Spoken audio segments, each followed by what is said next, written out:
ಏನಪ್ಪ ಅದ್ರ ಜೊತೆ ಒಂದೆರಡು ಗೋಜಾಳ ರೊಟ್ಟಿ ಜೋಳದ ರೊಟ್ಟಿ ಸಿಕ್ಕರೆ ಮುಗಿದು ತೃಪ್ತಾಗಿ ಬಿಡ್ತಾರೆ. ಅತಿ ಅತಿ ಕಡಿಮೆ ಅವ್ರು ಕೊಟ್ಟು ಸಾಕು ತೃಪ್ತ ಅನ್ನೋ ಭಾವನೆ ನಮ್ಮಲ್ಲಿ ಬೀಳೋದು. ಅದೇ ಕಾಲಕ್ಕೆ ಸಾಕ್ರಿ ನಮಗೆ ಇದು ಹೆಚ್ಚಿನ ಬೇಕಾಗಿದೆ, ಯಾರು ಮಾಡಿದ್ರೆ ಹಾಳಾಗಿ ಹೋಗ್ತಾರೆ ಅಂತ ಒಂದೇನೋ ಸಿದ್ಧಾಂತ, ಒಂದೇನೋ ಹಂಗೆ ಮಾತಿನ ಒಬ್ಬರೇ ಹೇಳಿದರು. ಅದು ನೋಡ್ತಾಯಿದ್ದು, ನೀವು ನೋಡಿದ್ರೆ ಗೊತ್ತಾಗ್ತದೆ. ಈಗ ನಮ್ಮಲ್ಲಿ ಬಿಡುಗಡೆ ಆಗ್ಯದ ವಿಡಿಯೋ, ನಮ್ಮ ರೈತ ನಾಯಕರು ಮಾತಾಡಿದ್ದು. ಕೆಲವೊಂದು ಸಲ ಅಂದರು, ಇಲ್ಲರಿ ಗುಂಡ್ರವ್ರು ಹಿಂದೊಮ್ಮೆ ಗುಂಡು ಹಾರಿಸಿ ನಮ್ಮನ್ನು ರೈತರನ್ನು ಕೊಂದರು, ಅದ್ರ ಪರಿಣಾಮವಾಗಿ ಇವತ್ತು ನಾವು ಒಂದಾಗಿ ಅವ್ರ ಗೌರ್ಮೆಂಟ್ ನಂತರ ಬಿತ್ತು ಹಾಗೆ ಹೀಗೆ ಹೇಳಿದ್ರು. ನೋಡಿರಿ, ಯಾವುದೇ ಗೌರ್ಮೆಂಟಿಗಾದ್ರೂ 5 ವರ್ಷ ಅವ್ರ ಮತ್ತೆ ತಿಕ್ಕಾಡಿರ್ತಾವೆ ಅವ್ರ ಮಧ್ಯದಲ್ಲೇ. ಅವ್ರು 2 ವರ್ಷ 3 ವರ್ಷ ಬೆಳ್ಕೊಂಡು ಹೋಗ್ತಾರೆ. ಆದ್ರೆ ನಿಮಗೆ ಮಾಡಿರೋ ರೈತರಿಗೆ ಮೋಸ ಮಾಡಿ ತಿಳ್ಕೊಂಡವ್ರು ಹಂಗೆ ಬಿದ್ದು ಹೋದ್ರು ಅಂತಲ್ಲ, ಕಾಲಕ್ಕೆ ತಗ್ಗಂಗೆ ಆಗ್ತಿರ್ತಾವೆ. ಈಗ ನಾವು ನಮ್ಮ ರೈತರನ್ನು ಜಾಗೃತಿ ಮಾಡಬೇಕಾಗಿದೆ, ಶಿಕ್ಷಿತರನ್ನಾಗಿ ಮಾಡಬೇಕಾಗಿದೆ. ಯಾಕಂದ್ರೆ ನೀವು ಎಲ್ಲಿವರೆಗೆ ಶಿಕ್ಷಿತರಾಗಿ ನಿಮ್ಮನ್ನು ನೀವು ವಿಮರ್ಶೆ ಮಾಡಿಕೊಂಡು ಹೌದು ಎಷ್ಟು ನಮ್ಮ ಖರ್ಚು ಬರ್ತದೆ, ಇಷ್ಟು ಉಳಿಬೇಕು.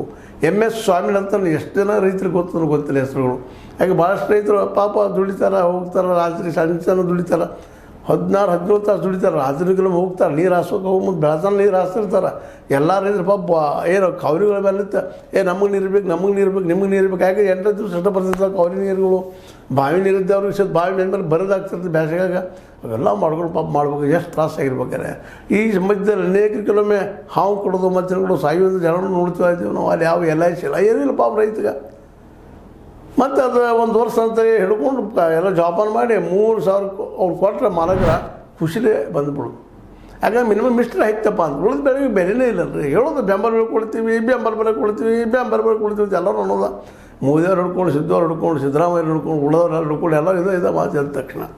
ಆದರೆ ಬೆಂಬಲ ಬೆಲೆ ಕಾನೂನು ಮಾಡಿರಲಿಲ್ಲ ಅಂದ್ರೆ ಇಲ್ಲ, ಶುರುವಾಯ್ತು. ಅಂದರೆ ಹೇಗೆ ಮತ್ತೆ ಇವತ್ತು ನಾನು ನಿಮ್ಮ ಸ್ಮರಣೆ ತರ್ತಾ ಇದ್ದೀನಿ ಅಂದರೆ ಈಗ ಸ್ಟ್ರೈಕ್ ಮಾಡ್ತಾ ಇದ್ದಾರೆ ರೈತರು.